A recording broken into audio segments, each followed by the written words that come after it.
Hey everyone, Dan at Ochoco Bushcraft. Well, I'm out here this morning trying to build a better mouse trap, so to speak. Actually, I'm trying to build a improved or at least an easier way to do a Swedish fire torch. I've done a couple videos on them, and I did mine pretty much what you would call the traditional way, or at least the most common way, where you take one round piece of wood, split it into 4 sections, carve out part of it, and then wire them back together, build a little fire in the middle, and then let it burn. And I just did a recent video where I cooked on one.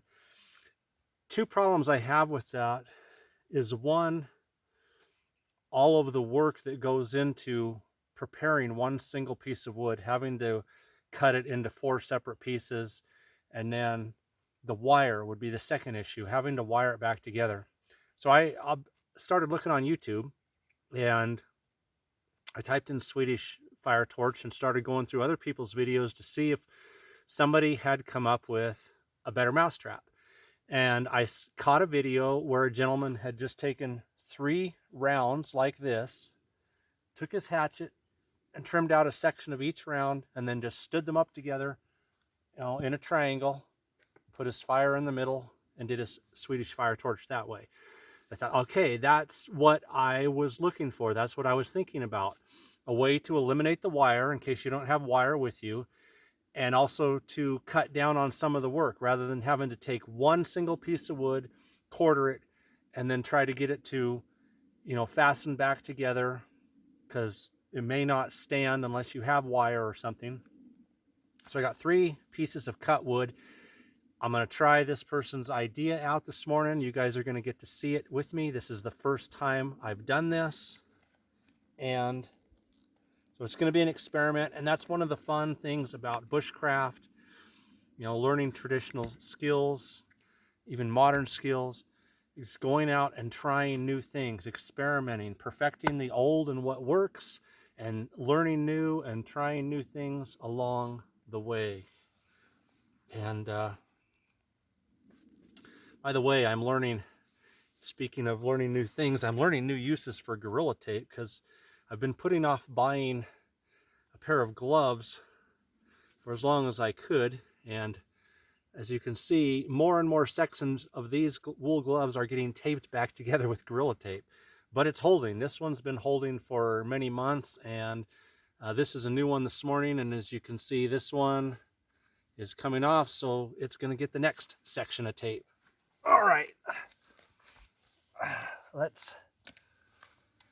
first thing I want to do is I want to see how these are going to stand. I want to put them in a way that they would fit together kind of tight, so that there's not a big gap until I make my own. So probably that looks pretty good right there. So then I'm going to try to cut out a little section on the inside top, turn it over,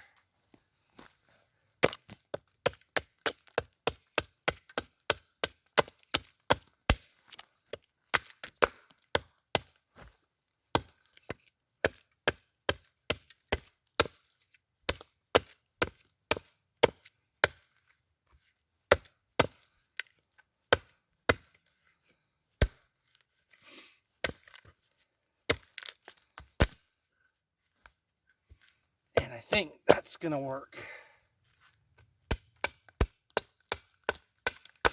That's gonna give me a place to put some wood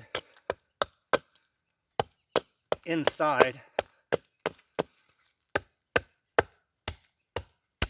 and also open that up to the flame. So yeah, that made me a nice gap at the top, and the bottom's still going to fit together securely. So then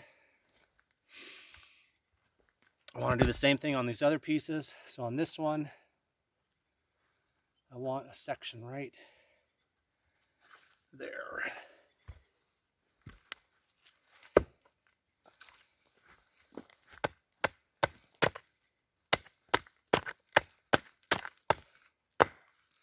And this wood's a little wet, so that's going to complicate it a little bit. But I got this stump and another stump right by it here, our solid fat wood. So I'm going to use some pieces out of that to get this going and see how that works.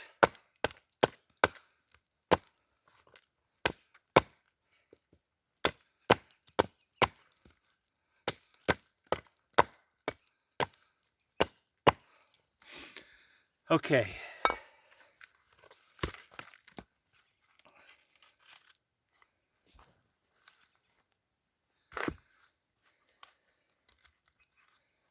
I think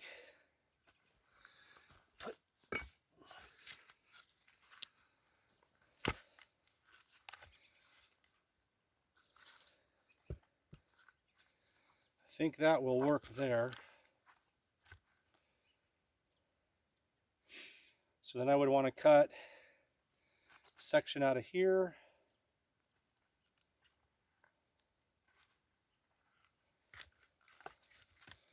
Maybe I'll turn that a little bit. First time I've done this, so I'm sure I'm overcomplicating it. Yeah.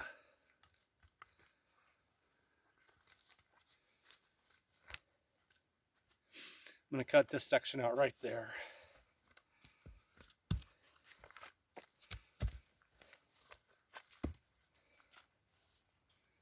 Just going to take my glove off and get a better grip. All right.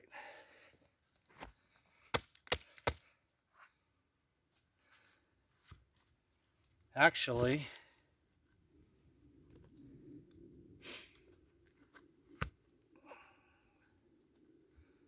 I want to try that again. I think I want the other end. The other end's smaller.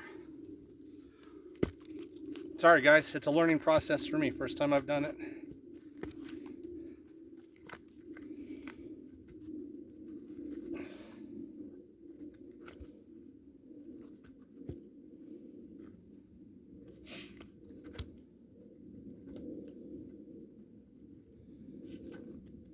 Well, it's got a lean on that end more.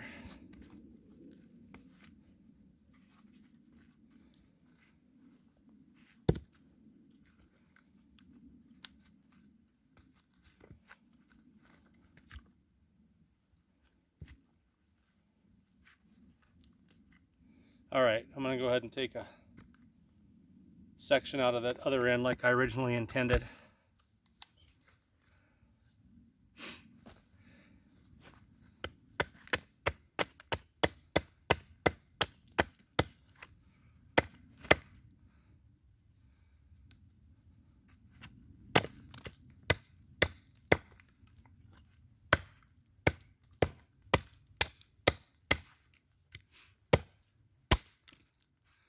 Again, that's pretty damp inside, so that's going to be interesting to see how that plays out. Somebody had cut some firewood out in this area and left some of this stuff this size laying on the ground, so I just went for it.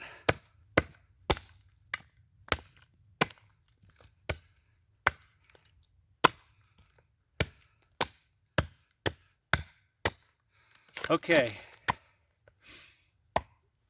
that's what we're going to go with. And regardless of how well it pieces together or not,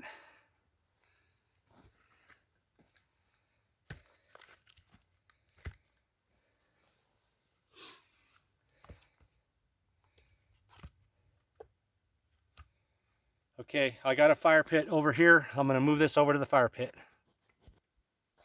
Okay guys, I wanted to see how I got this set up. I got a little fire pit made here, and I have the 3 pieces of wood that I just trimmed.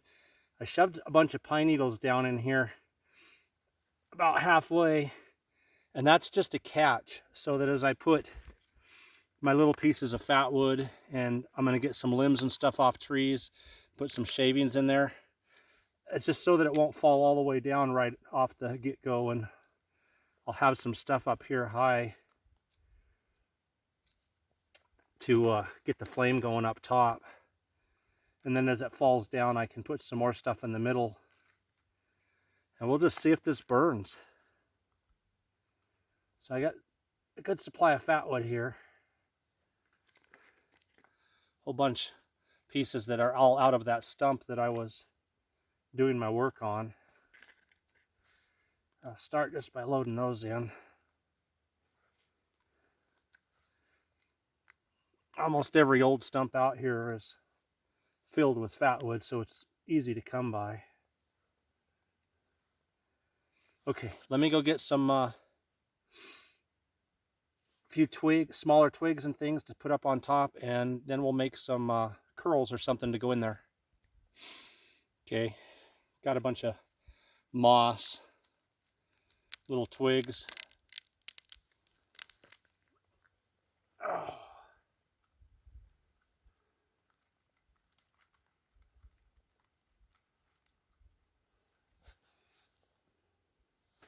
All right, we'll go make some curls.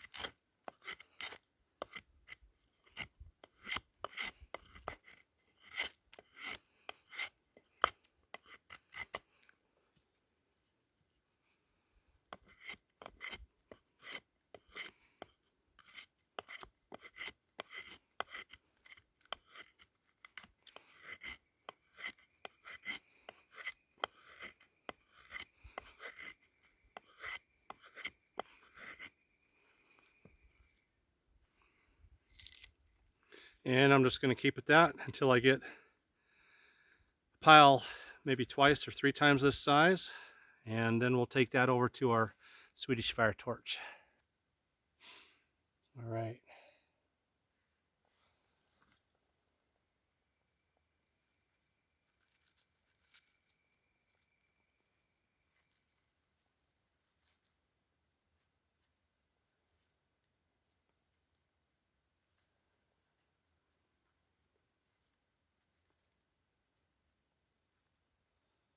Okay, that's going to be my final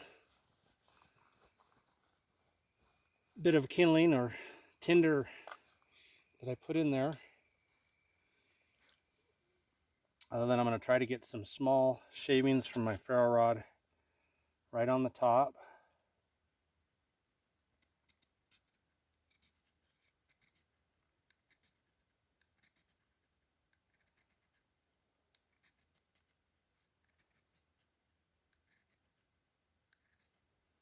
Actually, I want to do what I did for you guys in my recent video and use my hatchet.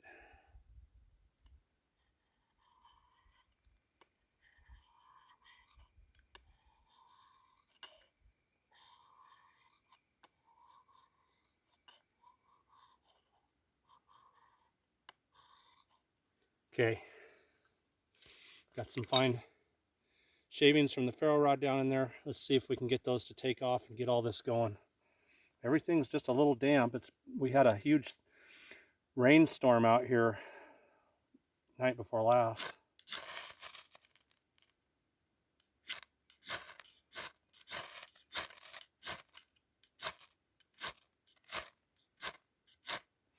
All right, I'm gonna have to get some more of those in there. Hang on. Okay, I got some dry moss. I'm gonna do this a little different. I'm gonna put this dry moss right here on top. My curls around the edge.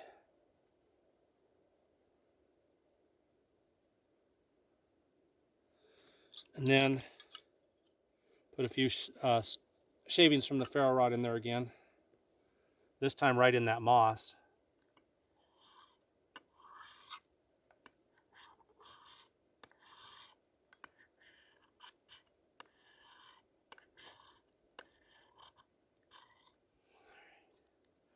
Okay, let's try that this time. There we go. Come on, come on.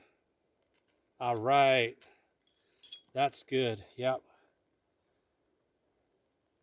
So all this wood I'm working with is just a little damp because of the thunderstorm. I got it into that moss. I found a little bit of dry moss up under a tree.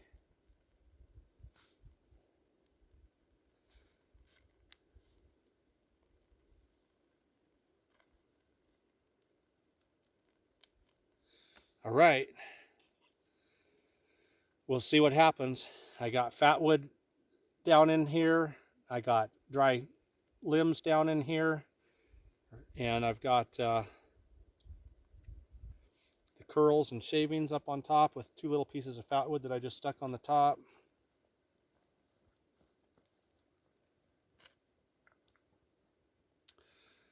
So what I want to do is come back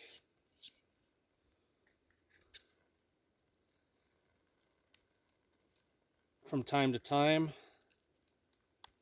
and update you guys on how well this is burning.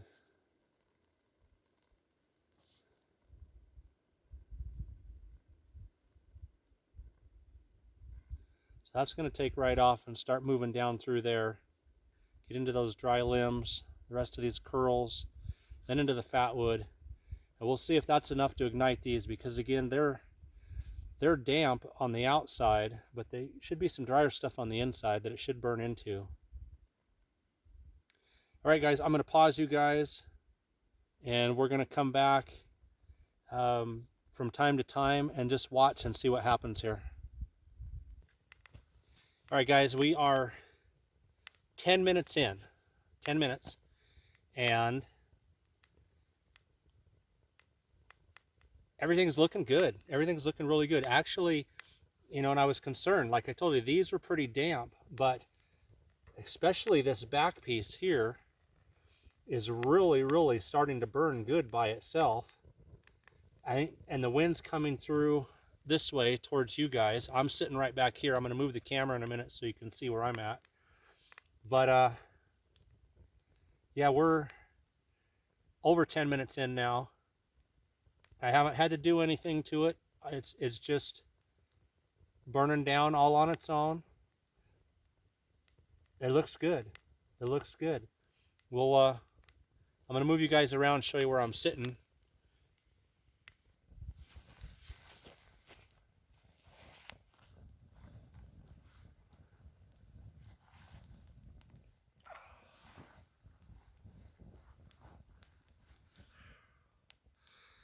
So that's nice. It's actually putting out some decent heat now, and that's going to burn for a long, long time.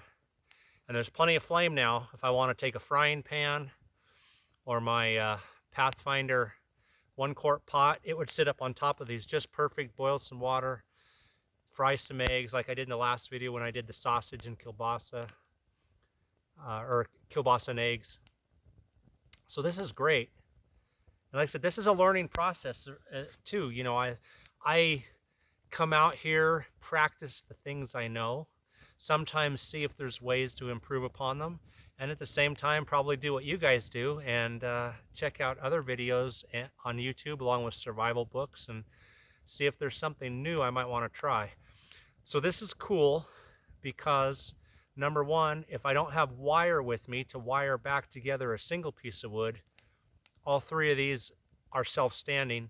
And number two, it was actually a little bit less work because I don't have to take one piece, cut it into 4 sections, and then open up all 4 sections and then fit them back together because, you know, they may not stand on their own, and wire them. This was much easier. Just 3 pieces of wood, trimmed off a section of each with the hatchet to kind of open it up a little bit, make some air gap, and no wire, self-standing. And it's putting out heat. And it also gives me the chance to make it bigger, because where I might have 1 piece of wood to split into 4, I could use 3 pieces of wood the same size as that 1 piece and make my fire, you know, 3 times bigger, and then it's going to burn that much longer. So we're at 14 minutes. I'm going to pause you guys. We'll come back in a little bit see what it looks like.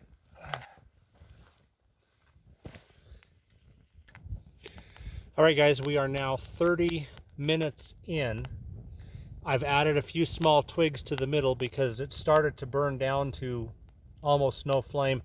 And I think it goes back to being that I started with 3 pieces of wood that were pretty wet. So I threw a few more pieces of small limbs in there and blew it back into flame, which is really good because if I wanted to maybe sit here for a half an hour, because we're past a half an hour now, and get warm and then cook something, I've still got lots of flame up high to cook something. So I'm going to say I got a couple hours to burn, and I may have to add some dry twigs once in a while just because these are green. But other than that, I think had I had dry wood, it would be working quite well. So I'll try more of these in the future on my own. All right, there it is, guys. So like I said, this was an experiment for me, and I wanted you to join me in. It's the first time I've ever done a Swedish fire torch this way, with just 3 pieces of freestanding wood, chopping out and opening up a little bit of an opening, so when they're together, they're kind of flowered open like this. And you know, we're coming up on 35 minutes, and it's still burning. I added a few twigs. From time to time, I'll add some more, but other than that, I'm pretty much free to do what I want because I think I've got a couple hours at least of burn time, and I won't know for sure until I try this with 3 pieces of dry wood, whether this is a better way than taking 1 piece of wood and splitting it into 4 pieces. I kind of think that probably burns a little better because you have 4 open pieces inside that are still fitting together tight at the bottom, and it's just making kind of more of a flower, if you will, for the flame to burn up through. I could have done this with 4 pieces, and I may try that. This might actually work better with 4 pieces than just 3. So it's going to be an experimenting process, but like I said, I wanted to take you guys along. Hope you enjoyed the video, and if you get out there and experiment with different methods on how to do a Swedish fire torch and you find something that works better yet, let me know. Take care, everyone.